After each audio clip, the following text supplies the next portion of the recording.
চলতি মৌসুমে টানা বৃষ্টি ও অবৈধ খাল দখলের কারণে নোয়াখালীতে জলাবদ্ধতা দেখা যায়। স্থানীয়দের অভিযোগ, দলজ ময়লা ও ভেসাল জালের কারণে পানি নিষ্কাশনে বাধা তৈরি হচ্ছে। এরই প্রেক্ষিতে অভিযান পরিচালনা করে প্রশাসন। মোহাম্মদ সোহেলের রিপোর্ট, জানাচ্ছেন সুলতানা মরিয়ম। মাসের শুরুতে টানা কয়েকদিনের বৃষ্টিতে আবারও জলাবদ্ধ হয়ে পড়ে নোয়াখালীর সদর ও বেগমগঞ্জ উপজেলার বেশিরভাগ এলাকা। পরে স্থানীয়দের অভিযোগের ভিত্তিতে অভিযান পরিচালনা করে ভ্রাম্যমাণ আদালত। স্বস্তি ফিরে আসে জনমনে।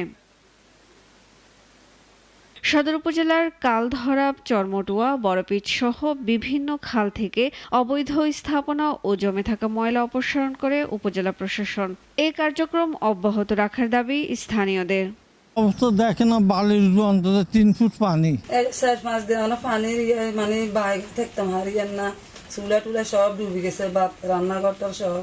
আপাতত অতি দ্রুত সকল খালগুলো পরিষ্কার করা, আমরা চাই স্থায়ী সমাধান। আমাদের এলাকাবাসী গিয়ে এই উদ্যোগগুলোকে সাধুবাদ জানাচ্ছে এবং আমরাও এটার পাশে আছি। জনস্বার্থে খালের উপর থাকা সকল অবৈধ স্থাপনা ও বাঁধ উচ্ছেদে এ অভিযান চলমান থাকবে বলে জানান এই কর্মকর্তা। যতক্ষণ পর্যন্ত এই খালের বাঁধগুলো কাটা না হবে ততক্ষণ পর্যন্ত আমরা সর্বোচ্চ চেষ্টা করব যে এই অভিযানটা কন্টিনিউয়াস থাকবে। জলাবদ্ধতা নিরসনে প্রকল্প গ্রহণ করে খালগুলোকে স্বরূপে ফিরিয়ে আনা ও জড়িতদের বিরুদ্ধে ব্যবস্থা নেওয়ার কথা জানান সংশ্লিষ্টরা।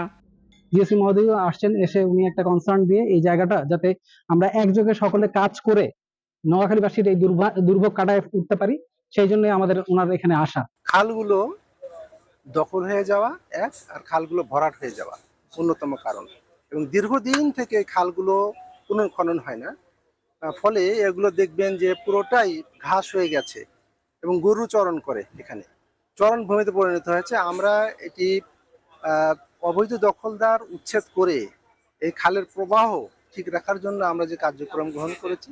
পরিবেশ রক্ষায় অবৈধ স্থাপনা উচ্ছেদ ও বাঁধ অপসারণ করে জলাবদ্ধতার স্থায়ী সমাধান চান নোয়াখালীবাসী।